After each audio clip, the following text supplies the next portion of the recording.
Okay, welcome to our September program. I'd like to introduce our speaker. This is Jenny Happ, the daughter of our very own Ken Happ. She has an undergraduate degree in social work and a master's in therapeutic recreation. She's a certified therapeutic recreation specialist and social worker in the state of Wisconsin. She currently works at Riverfront in Janesville as the day service coordinator, and she's been working with individuals with a variety of abilities for just over 3 years. Over the course of those 3 years, she's run 3 different types of therapeutic gardening programs in a variety of settings. So without further ado, Jenny Happ.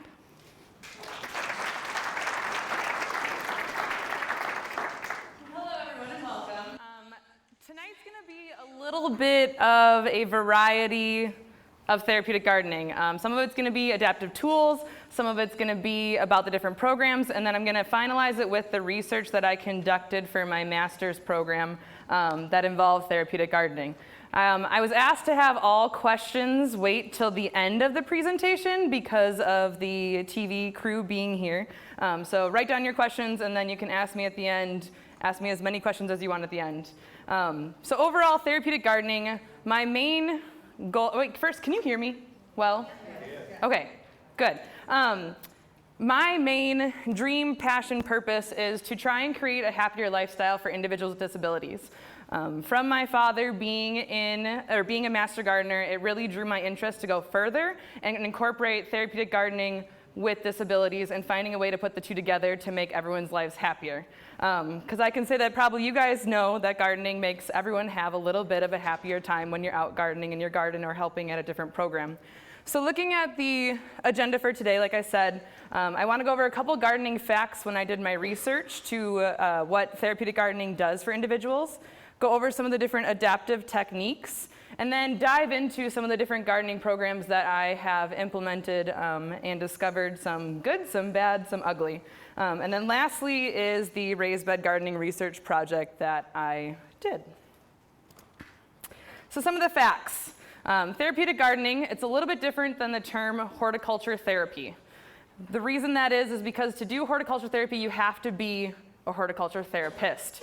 So I found a way around it in doing therapeutic gardening, so you can still do gardening related materials and make it therapeutic, but it's not horticulture therapy. So therapeutic gardening is a plant-dominated environment purposely designed to facilitate interactions with the healing elements of nature. Interactions can be passive or active, depending on the garden design and users' needs. Some types include sensory gardens, healing gardens, restorative gardens, enabling gardens, and rehabilitative gardens. Some of the benefits, I'll kind of shoot that out to you guys. What are some of the things that you guys get from doing gardening? What are the benefits that you get out of it without even looking at the screen? You get pain? Okay. Well, we'll talk about some adaptive techniques while we're here, yes? Yes, it's a good pain. What else? Exercise. Stress relief. Stress relief. Companionship. Yes, companionship. And healthier food. I'm sorry, what was that? Healthier food. Healthier food, yes. So you guys kind of already touched on some of these. It has been known that it can first exercise, make people feel happier. There's materials that are in dirt that bring out happiness in people. It's part of the dirt that's, yes, the soil, yes. That companionship, so less isolation. That's one big thing that you'll see with individuals with disabilities, is that they tend to either reserve to themselves or they just want to select few people. So through gardening, you can get them to kind of expand that boundary just a little bit and dive in further. So while they're doing their own gardening piece, there could be a whole group of people around them that's giving them that socialization. There's the improving communication. Sometimes you can find that individuals will talk to a plant, but they won't talk to a human. Sometimes you'll find they'll talk to an animal, but they won't talk to a human. One big thing that I found when I did my research was that exact fact. We had individuals that would talk away to the plants, and the second you'd ask them a question, they looked away from you. They didn't want to talk to you at all. But if you were talking to them through the plant, they had a full-on conversation with you.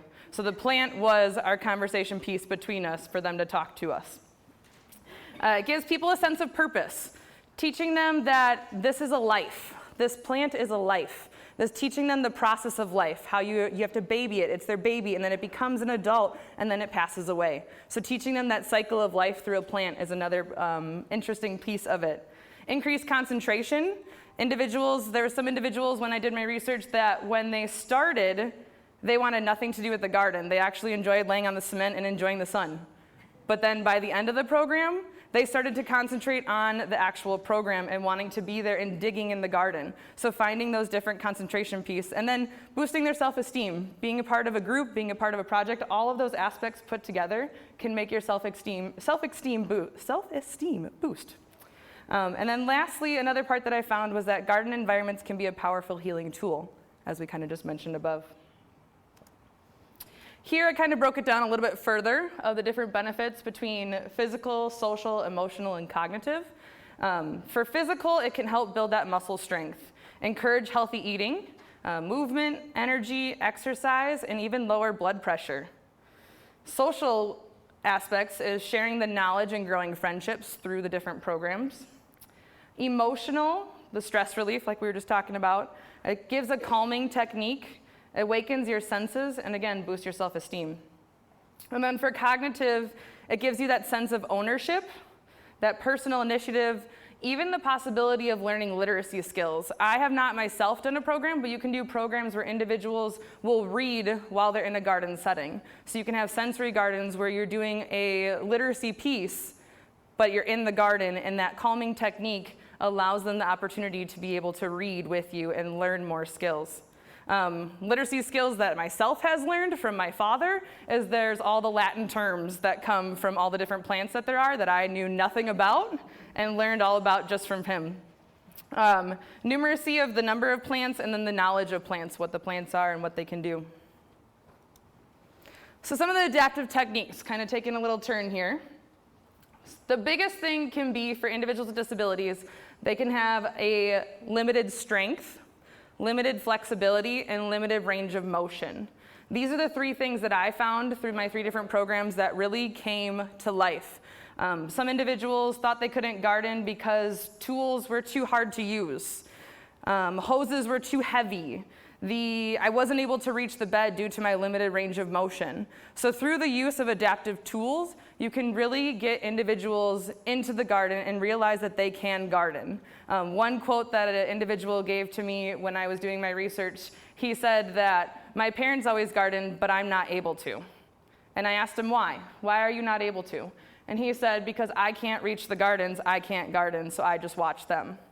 That's when I showed him this tool here, that he uses a wheelchair. He has very limited range of motion, so his arms typically are about here, and when he is able to move his arms, he can go just a little bit further, almost making that 90-degree angle, but he's not able to reach out and get into a bed.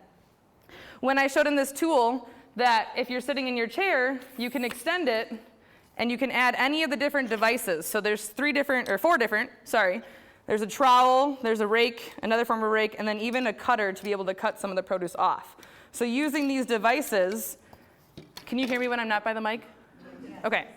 When using these devices, you screw them on, and now he's able to reach the entire bed. So say this is a bed right here. He was able to reach into the middle of the bed and was able to garden, and I've never seen him so happy. The smile going from, I can't do this, to, Jenny, I can garden. I can do this. I'm a part of this. I'm part of a group. I'm part of a community. I can garden now.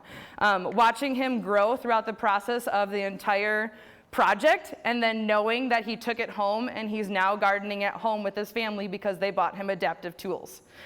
So some of the different tools, which I'll show you guys and I'll pass them around, is the one that is for somebody that might be not able, again, like to reach to the middle, or that they're standing and want to be able to reach to a ground garden, is the extendable tool. So this one you just twist it and pull it, and it makes it that much longer to be able to use. And again, it comes with 4 different types of extenders. So if you guys want, I'll send these around so you guys can look at them. So this can definitely help with people when it comes to their range of motion. They're not able to reach as far in their range of motion. There goes the microphone. Let's try that again. So it helped them reach further and be able to reach the garden all the way. One of the other tools that we found useful is we have individuals that might get pain when they're wanting to garden. So when you're using a typical tool, you tend to have to dig with your wrist. So when you dig into the ground and then you have to lift up. So your wrist is constantly moving. We have a couple individuals when I was doing the project that weren't able to do that much wrist movement. It hurt too much. They're not as strong. They're not able to reach that far.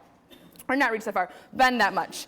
So there's tools that one, it can be just as a tool like this, or you can add an extender. What the extender does is it adds extra support. So when an individual is using this type of tool, if I can get to come undone, when they're digging, they just have to do a forward and back motion. When you're doing that, you can see your wrist is not moving up and down. If you're using a shovel, there's less of this to dig in. It's not as much wrist movement that you have to do. The extender, when you put it in, makes it so that if you were hitting a hard surface, this brace allows your wrist not to move. So you guys can see that when you push on this part, it doesn't make your wrist move as much. And this one, when you purchase the different tools, this one has 3 different tools that come in to use.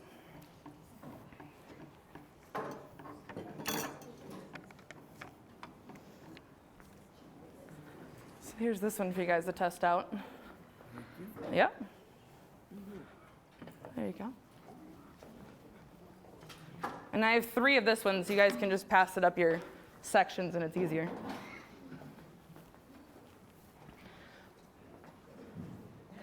So that's a good one that helps with wrists. It also helps if you have limited for your elbow, not as much strain when you're using that. Where can we get those tools?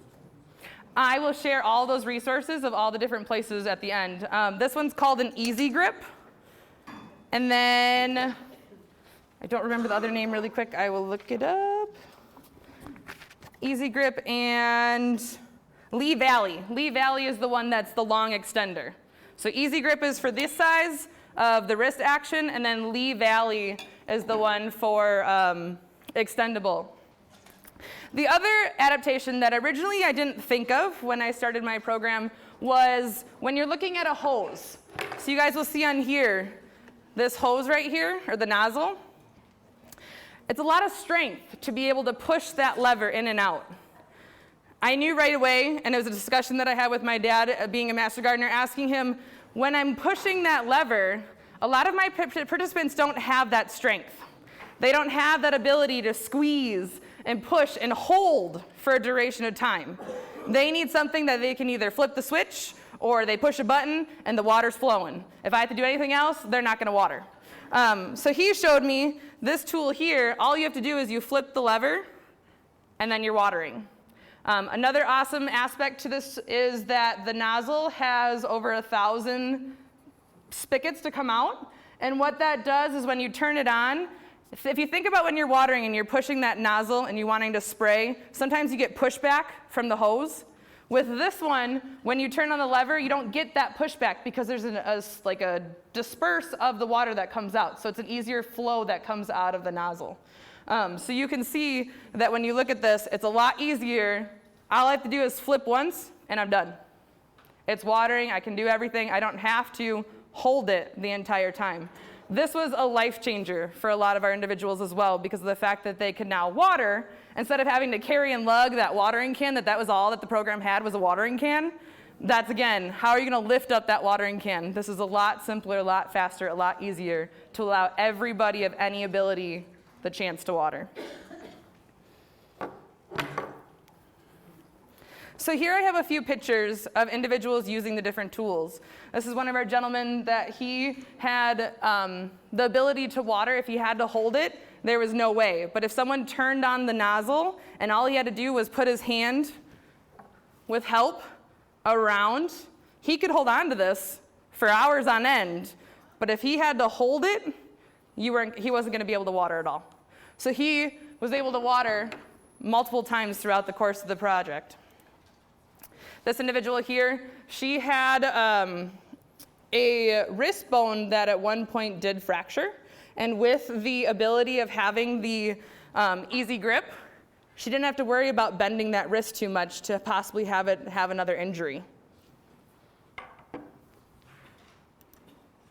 And last but not least, it's the same gentleman as above. He was the one that I was talking about that when he started the program, there we go.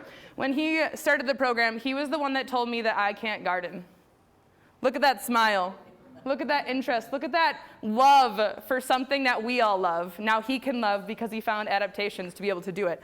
So he was able to rake because now he can reach the beds with the extender tools. Another aspect that you have to look into is the design of the bed.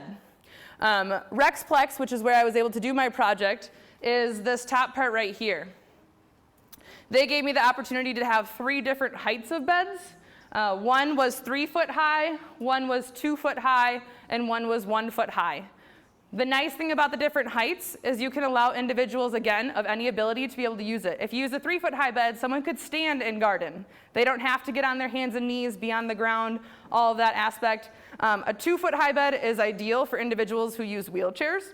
When they're using a wheelchair, they can roll up right next to it, and they can be level with the bed and be able to reach in and do the gardening. They don't have to reach down, they don't have to reach up, they're level with it. This is also ideal for individuals that might want to come and use a chair, so that they bring a chair and they set their chair right next to it, they can sit, and the garden bed is at their height or their face level.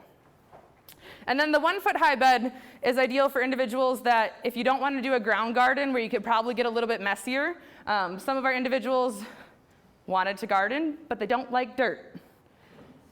Put the two together. If they had a 1 foot high garden bed, some of them would sit on the ground and they could reach into the bed with a glove on and be able to do gardening, but they didn't have to touch the dirt or sit in the dirt or kneel in the dirt that if you used a ground garden, you would have to do. Another aspect that you can do is if an individual wants a seating area and just wants a small bed. This picture right here shows that you can have 2 beds on the sides, so little containers, and then they can sit in the middle and they can enjoy their garden while sitting there during the session. And then lastly, one of the programs that I did was for kids with disabilities at a camp. And to get kids interested in gardening was a challenge at first. Some of them were like, gun-ho, let's go dig in the dirt. All they cared about was getting muddy. Some kids, they thought gardening was crazy. They didn't want to do it.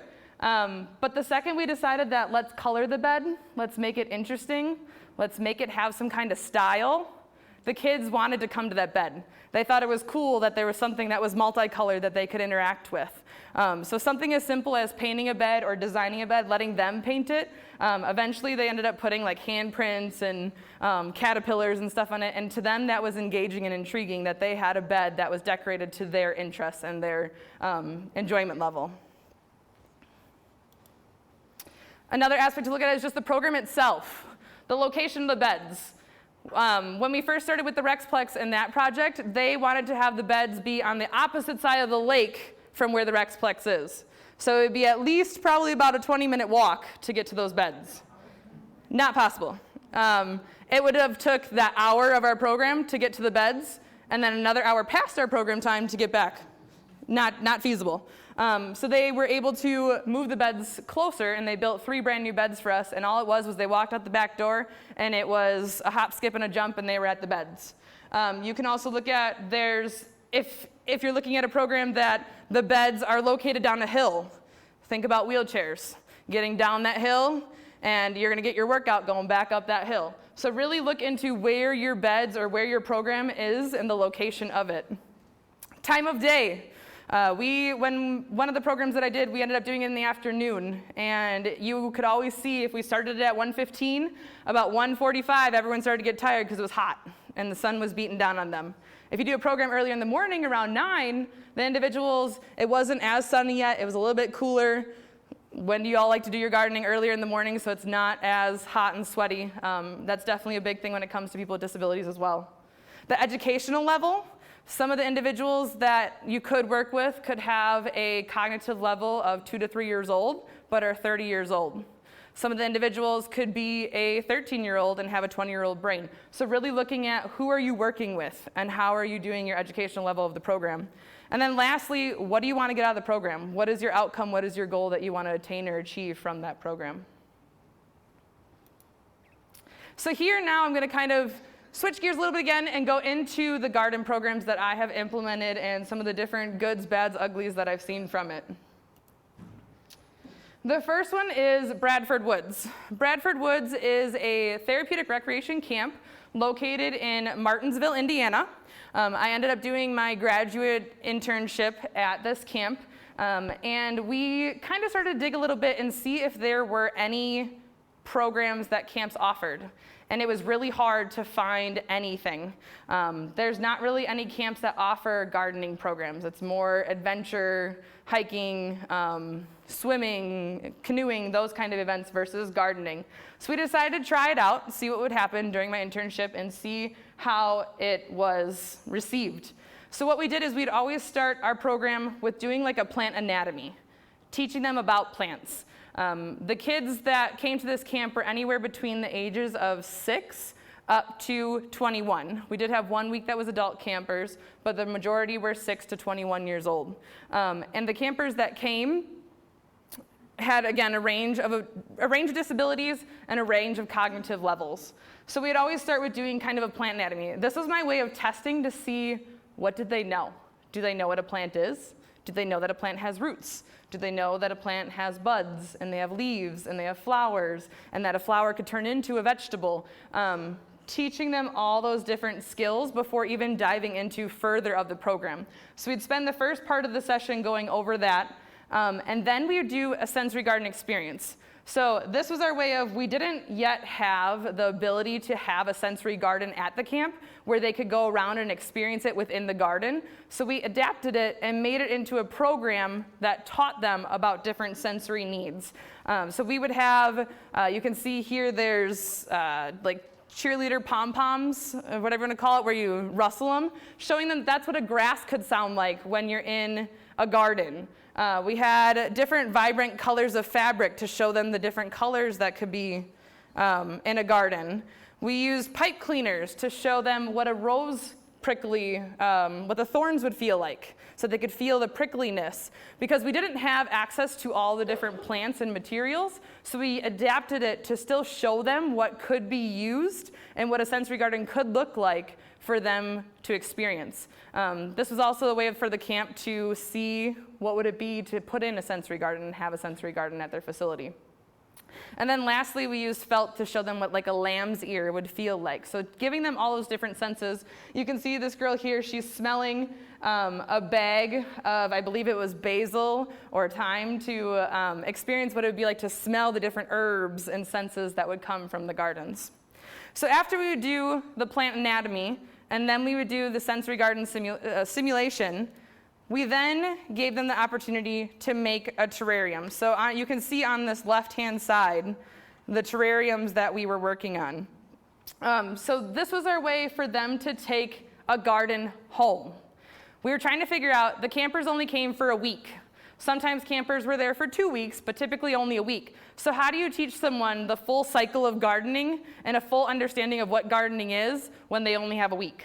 So we decided that a terrarium would be able to give them that opportunity to take something home, be able to see what would happen, how it would grow, and have it from that point forward, and remember that gardening is possible and that I can do it with minimal things.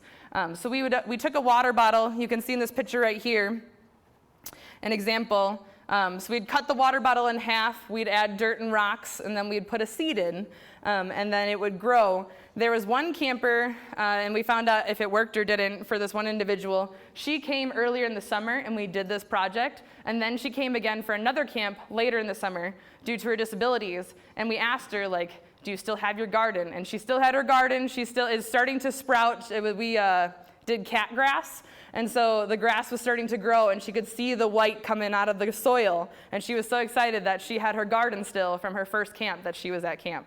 So it's really cool to see that kind of return, because you don't really know what the effect is on them because they're only there for a week. But then we also adapted it by using sand.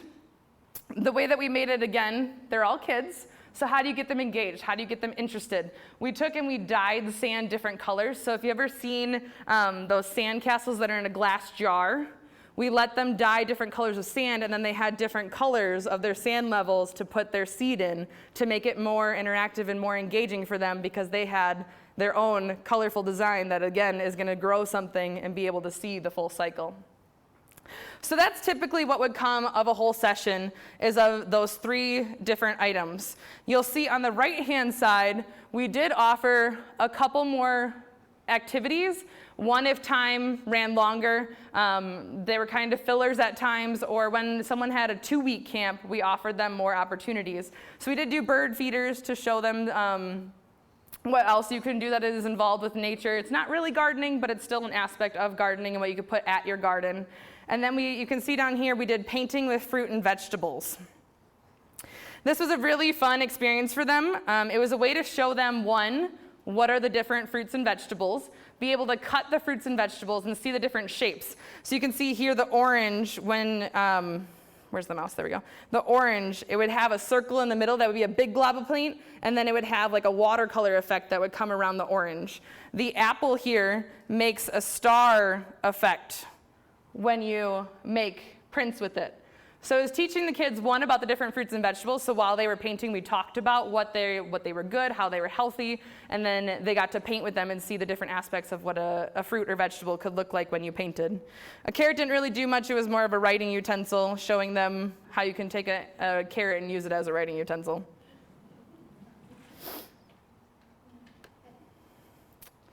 The last aspect is 2 of the camps have to do a volunteer project while they're at camp. So they're giving back to camp. We were trying to, again, figure out how can we incorporate gardening into this volunteer opportunity. So this is where we let them build, paint, and plant a raised bed. We were able to get all the materials donated, and then the participants of a hearing camp came and they built the bed, and they thought that was so cool that with the help of counselors and staff members, they got to use screw guns and they got to see how it all goes together and figure out how the whole bed gets put together. So again, it's not the full aspect of gardening, but they get to see how to build a bed so that they could possibly do it at home. We then had the volunteer group that came and they painted it. And they painted it the colors that they wanted it to be to get people to come, and then lastly, they planted it and got to see it grow. Switching gears to another program that one I'm currently doing right now is Riverfront, and one that I've done in the past. Riverfront, they are currently working on this bottom portion right here, which is a community food forest. But currently, before that, we did homemade greenhouses. So one of our facilities has a greenhouse on site. The facility that I am at does not have a greenhouse on site. So we were trying to figure out how do we show them the full life cycle of planting without having greenhouses. So we made our own, which we took egg cartons, we filled them with soil, and then we put seeds in it, and then they got to see the greenhouse effect. We took saran wrap with hoops of hangers to make a greenhouse, and they got to see the moisture build up and how the plants grow through that greenhouse effect. And then we would transplant everything from there to the container gardens, and then they had container gardening that they did for the whole summer. The community food forest, which you guys have a pamphlet about, I'm not going to go too far in depth of the community food forest, but what it is a community program. So for Riverfront is to connect with the community through gardening and offer programs that I ideally would like to have master gardeners be a part of, schools be a part of, other local organizations, the Rotary Gardens of Janesville all come together and be able to have a food forest. What a food forest is it shows you here you have the ground cover, the ground showing from base to top. So you have canopies, you have sub-canopies, you have shrubs, you have different climbers, flowers, soil covers, all of that put together. And through our food forest, we want to make it a sensory integration experience. So they can go through the garden, they can smell apples and taste apples and touch peaches, see the colors of red, white, and blue, and have an American garden, and then have different scents and sounds that they can experience, have waterfalls, have bird feeders, and it's an experience for them to be able to have a full engagement with the community and bring the community together with people with disabilities. One thing that we see with Riverfront is it's hard to get individuals with disabilities out in the community. So we tried to figure out a program that we could bring community to us and have a collaboration together. So if you have any questions on that, we can definitely talk about it after the program of what a community food forest is. We're currently in just the developmental stages of the program right now. And then last but not least is the biggest one, which is the therapeutic gardening, enhancing the mood of adults with disabilities.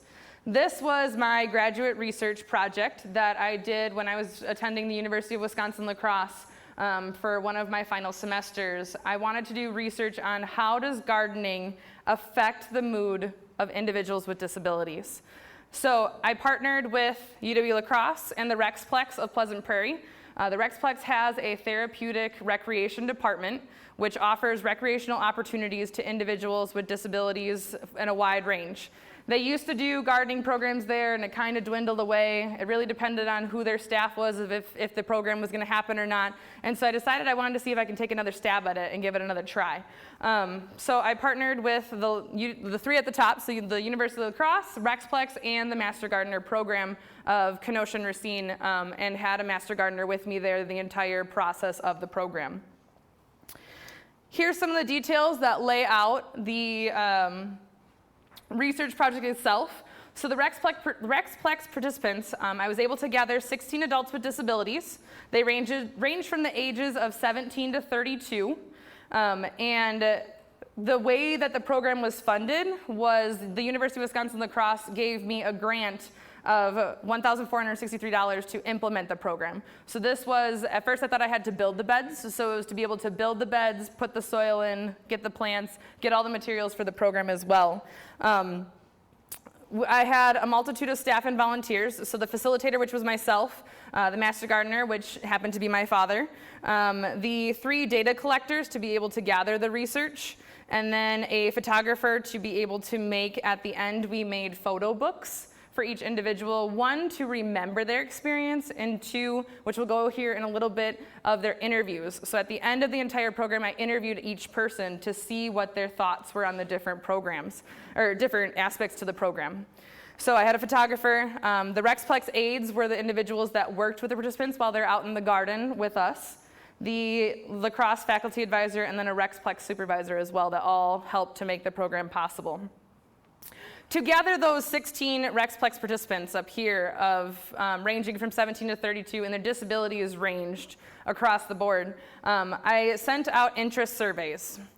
So each individual that's part of the program of the Therapeutic Recreation Department got an interest survey seeing who wanted to be a part of this research, who didn't, who was interested in gardening but didn't want to be a part, and vice versa. From those interest surveys, I did get 18 people interested, but 2 happened to unfortunately have to fall out, 1 due to scheduling and 1 due to health needs, so they were not able to participate in the study. Then of those 16 individuals, they were each given an informed consent, 1 to be able to participate, 2 to be able to use their resources for items like this, of presentations or pictures or any of that kind of stuff, and then any kind of injury that was done wasn't brought back to this program. We collected both quantitative and qualitative data through the program. So the quantitative data was through the data collection. So I'll pass around the different collection sheets that we did. So each day when the participants would come, they were evaluated as to how was their mood when they arrived. You'll see on the back there's a behavior coding, and on the front is the actual collection sheet. And when the participants came, they got evaluated as to what is their mood. Are they happy? Are they sad? Are they excited for the project? Are they, bored out of their mind and want nothing to do with it? And then they would get evaluated based on their, throughout the session. So in the middle and at the end again. And then we took all those to collaborate together. And then we also used all those adaptive tools that we talked about prior. We decided to do a salsa and floral garden. Salsa gardening is one of the simplest forms of gardening. It's pretty hard to kill a tomato plant and a pepper plant and onions and that stuff, so we figured that for the individuals, being their first experience, I wanted it to be as much of a success as possible. So we decided to do a salsa garden to allow them the opportunity. We did put in some eggplant and zucchini and cucumbers, and also some of the different herbs. The reason for that is I knew that some of the participants wouldn't have the attention span to wait 2 months for produce. So we started the program in June. They're not about to wait 2 months to see if something comes. They're going to get bored of sitting there and digging in the dirt. So we knew that with pickles and zucchini, they come sooner so that they could get that reward. And it did pay off in the end because some of the participants started to get bored. And then when that first produce, I'll show you here in a little bit, when they got that first pickle, they were waving it in the air that they had a pickle and they were ready for the next produce. They were ready, where are these tomatoes? Where are these peppers? I want to see them. So it got their interest back into it and wanting to be a part of it. So the layout, it started on June 4th was the first day of the project and it ended on August 28th. We had the morning time from 9:30 to 10:30, and we typically had about 15 minutes that we'd walk out to the beds, have 30 minutes where they did the gardening, and then 15 minutes that they wrapped up and they came back inside. We're going to go through the different weeks and show you a little bit of what they did each week so that you guys can kind of see how the program laid out. So on week 1, it was unfortunately raining outside, and it was a little bit crappy, and it was starting to get to be, like it said, June 4th. We need to get plants in the ground. We need to get going so that way we can actually have produce by the end of this project.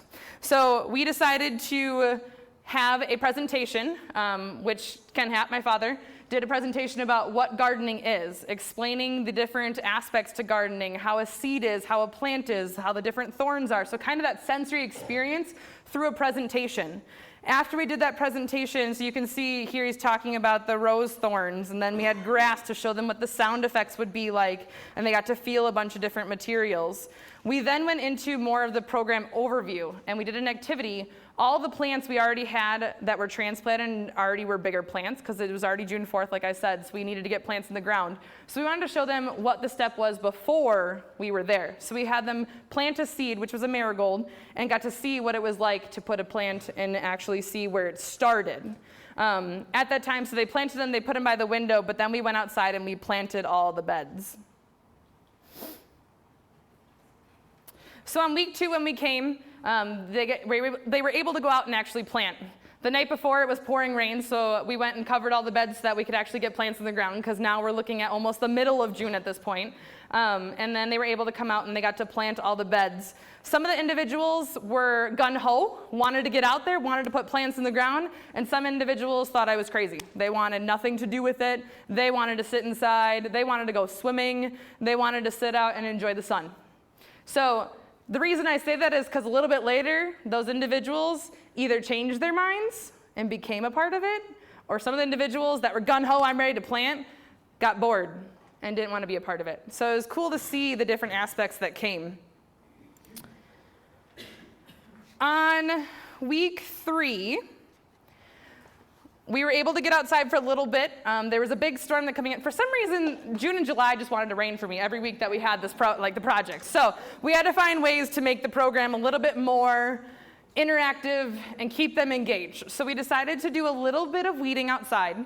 And then we came inside and we decided to make signs. So we brought in magazines of different tomatoes and peppers and onions. And then we also brought in different coloring objects so that they could make a pepper and they could make a tomato. We took all those items and then we made stakes to go into the ground so that they could label their different plants and know which plants were which. So we had to adapt it a little bit to make them, you can see here, they're coloring the different items. They're cutting out pictures in the magazines to be able to put them onto signs to explain what pieces were which.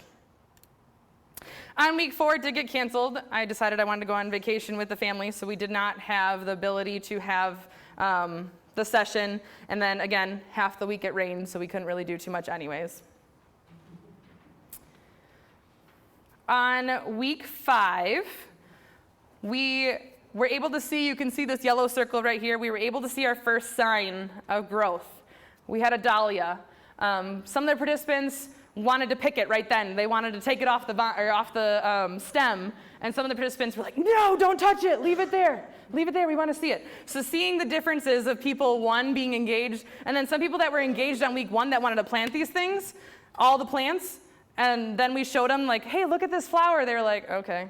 Like, yeah, there's a flower. Sounds good. They didn't really care at that point. So it was interesting to see. They also got the ability, you can see here, where we had to do some tilling of the ground to make it kind of spruce back up again. On week 6, this one we found out that now that it, rained all of June, now it's dry July, and now we actually have to figure out how to water these plants because now it's dry. Found out that the hoses didn't reach all the way to the 3rd bed, so we had to get our strong muscular men to be able to water with our bucket here at the end of the session. Again, some of the individuals that never thought they could water were able to water and hold the wand and be able to water everything because they didn't have that limited range of just flipping the switch. It was a lot easier and a lot less work. We got to put in all the tomato cages. This gentleman right here, he was one that for the first probably 3 weeks wanted nothing to do with the program. Barely even wanted to step foot outside. By week 5, he came to the beds, but again, still didn't want to do anything. But when we started doing the things that weren't related to the actual plants, so putting in the cages, putting on the trellis, putting in the stakes, he was full-blown engaged. So you can find through these programs too what different people can give you aspects. So this gentleman really wanted to do more of the hands-on putting on the materials, where other individuals like this lady right here, she would spend probably, no joke, 24 hours a day just digging in the soil. She just loved that constant digging through the soil.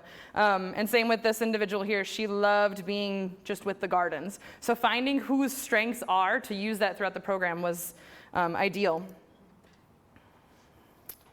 On week 7, I could tell that they were starting to get to that point where they enjoyed it, but now we're at that point where, okay, we're not getting anything. We got our first flower. You can see here we got our first tomato coming. We got some peppers coming, but they can't pick them.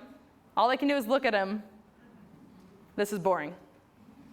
What do I do now? So this week we decided to cheat a little, and we bought store-bought produce to show them what the different items were.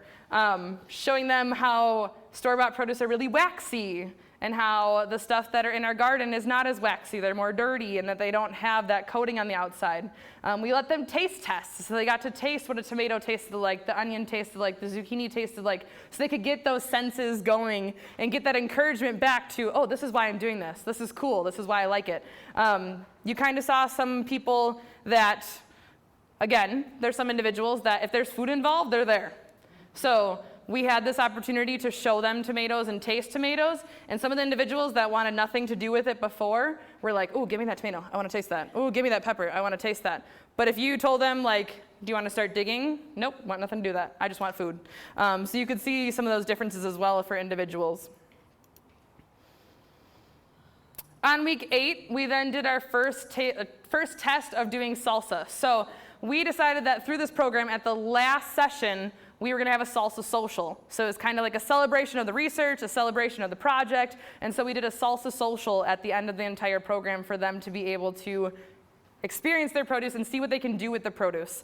So they got to experience cutting up all the vegetables, blending the salsa, and then they did taste test and enjoy that as well. You can also see there was more produce that was starting to show at this time that was coming from the gardens. On week 9, this is the picture that I was telling you about earlier. This gentleman right here wanted nothing, I mean nothing, to do with the program. He could care less about planting, he could care less about digging, he could care less about tasting, but the second I said, hey guys, there's something that's ready to be picked, bam, he was there. He wanted to pick that pickle. That's all he cared about, that he could pick that pickle. So he picked that pickle. A lot of other participants that have been a part of the program from like day one were not as happy with him because they, have worked this long to get there.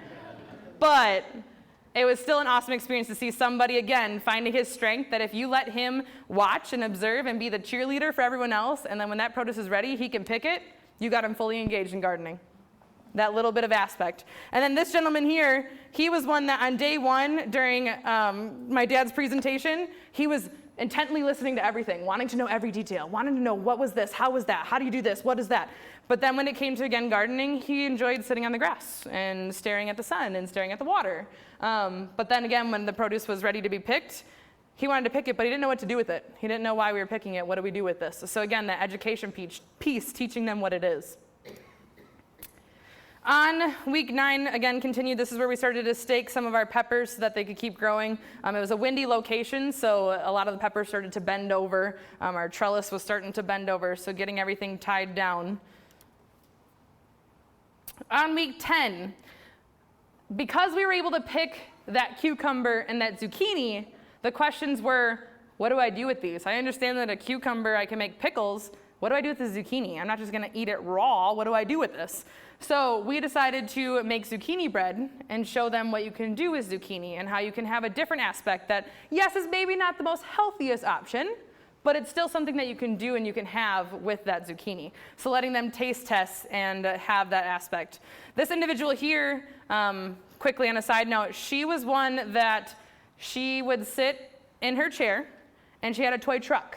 So the whole program up until week 10, this is her first time coming to the bed, up until week 10, she loved coming out. She wanted to be a part of us. The bed would be here and she would sit about right here. And she would watch everybody do what they were doing, but she never wanted to take that next step. Every week we'd go up to her and say, hey, do you want to garden? No response, no response. This week, she kept reaching for me, and I didn't know why. So I decided to go over and just have a little conversation with her, and she pulled me to the bed. And then we got up and she wanted to dig. So it took 10 weeks. It took 10 weeks for this individual to want to be a part of it.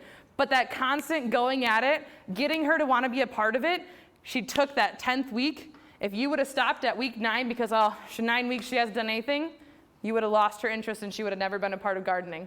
But because you just kept going, never give up. That's one big thing, especially with this population. Keep trying. Keep going. You'll get there. Possibly. Not always, but sometimes. This individual here, right here, she was one, she had a pet snake and a pet ladybug. So she'd always wear her snake around her neck. And if you talked to her and had a conversation with her, she wouldn't have a single word with you. She wouldn't talk to you at all. So kind of like I was saying earlier, if you talked about the ladybug that was on that tomato plant, she would tell you what a tomato is, what a pepper is, what it looks like, what color it is, what size they get, what kind of flowers we were growing. She knew we were growing begonias.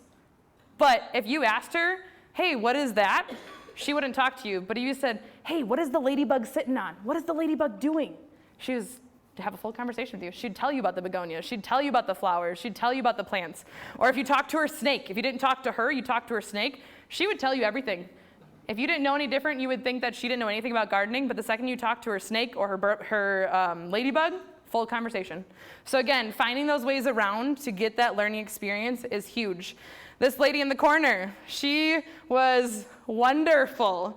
She would lay on the blacktop, and I mean lay, sprawled out like this on the blacktop every week. So this is week 10 again. Every week, you could not get her. She would beeline and go right to and lay down. That's all she would do. But if you got her up and got her going, this week 10, she wanted to water. So she came and she watered. So it was huge to see that difference and watch her be a part of it. Here's showing you some of the produce that's coming on week 10. On week 11, wonderful rain happened again, which is a great thing because then we didn't have to water as much. But it rained on the day that we needed to do it, and it was unable to reschedule due to they had some outings and different things going on that week, so we couldn't reschedule. On week 12, we were able to pick the majority of our produce. So you can see in this bottom yellow section all of the produce that we were able to pick from our 3 different beds that week. So it was really cool. We were able to pick it all, and then that week we were able to start chopping it up and making that salsa for the Salsa Social. So this is the last week, week 13. We had 3 days this week. So on the 26th, we made the salsa and prep for the social. On the 27th, we had the social, which invited family, friends, anybody in the community could come and see the project and the program. And then on the 27th and 28th is when we conducted the interviews. So here's them making salsa, cutting up all the vegetables, experiencing it. This girl here, she thought it was so funny that she didn't have to use scissors or a knife to cut up the vegetables. We just started breaking the peppers in our hands. And she thought that was cool that she didn't have to operate knives because she's scared of knives and didn't want to use them. So showing her that you can adapt it even in that aspect and be able to break it up versus having to use knives. Salsa Social, so this is, we all enjoyed the salsa that we made. We made more zucchini bread so they could have that with the zucchini that we had left over. And then we just kind of celebrated the entire experience. And last but not least, after the Salsa Social, we did interviews. So like I said, we had a photographer, and the photographer took pictures of each individual each week. So every day, this individual right here got a picture taken of something that she was working on. We then made a book for each individual. The one reason for the book was, one, as a memoir to keep and to remember everything that happened, but the other part was so that when we had the interviews, some of the individuals were nonverbal, so they couldn't communicate with me the thing that they loved the most or the thing that they didn't like the most. And this was able to get them to show and point to pictures, and you could see their expressions. So they pointed to a picture of a pepper and they were like, ugh. But then if they pointed to the picture of watering, they were smiling. So you could tell what things they liked and what things they didn't like. So that was really cool to see that aspect. Right here, an individual did signing, so she would touch your hand yes or no, and that's the whole way you communicated with her for the duration of the program. Okay, so going into quickly, it's a lot of words on here, but the two highlighted parts are the parts that matter. So these are the results from the behavior coding. So each day they got coded on, were they gardening, not gardening, were they not doing anything, were they sitting there and doing everything but gardening, were they happy, sad, mad?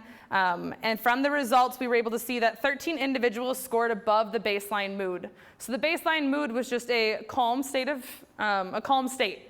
And 13 individuals went above, so they were happy and they were engaged and they enjoyed themselves. 3 of those individuals scored at the baseline mood and nobody scored below it. So it was really cool to see that.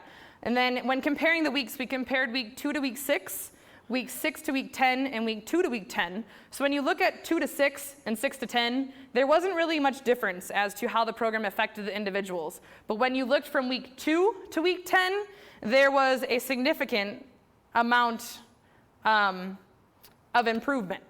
So it wasn't a decline in mood, it was an increase in mood. So you saw that over the duration of the entire program, their mood increased, but if you looked at just partials of it, it did not increase.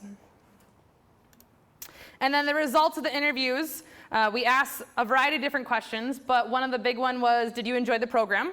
All 16 said yes. How did this program make you feel? 11 of them said happy, 3 said good, 1 said sad, and 1 said neutral. And then, did you feel the program was too short, too long, or just right? A couple of them felt that it was too long, a couple felt too short, and 9 of them felt that it was just right. And then, would you do this type of program again? 13 of them said yes, and 3 of them said no. And then, have you ever gardened before? I just wanted to feel it out again to see where they were at. 8 of them had never gardened before this project. So it's cool to see that for individuals that have never gardened before, what their answers were of if they were happy, if it was a good amount, all of that. So overall, the conclusions of this, again, it was a pilot study, so it was a small group, only 16 people. The findings of the study suggest that therapeutic gardening can positively impact behaviors and mood of adults with disabilities. The findings help support the fact that therapeutic gardening activities could be a useful intervention to motivate active leisure involvement and enhance quality of life. And then, like I said, it was a pilot study, so more research is definitely needed, and I definitely want to dig in further as to how it can make a difference for individuals with disabilities. Some of the limitations, more participants, more aids so that you have one-on-one, having more raised beds. So we only had 3 raised beds for 16 people, so it gave people a very limited space to be able to garden. It would be awesome if they each could have had their own bed to designate that this was their bed. Increased frequency of meeting times. There was a couple times throughout the program that I had to come and water because we didn't have enough days in the week. It was only 1 day a week, so having more frequency to understand the full aspect of gardening. And then the predetermined schedule to make sure that everyone's schedule is matched, and then have a control group. That was one thing that I realized afterwards. It would have been good to have a control group that maybe did other activities part of their program to see how it differentiated from the gardening program. So overall, that's a combination of my research, a combination of the different projects that I have implemented, and then where I'm looking at going further with the different gardening aspects. And so at this time, I'm open to questions, comments, concerns, anything, but that is everything that I have to share. They're up here. There's a couple different things that you can look at if you'd like, but that is everything that I have for you guys tonight.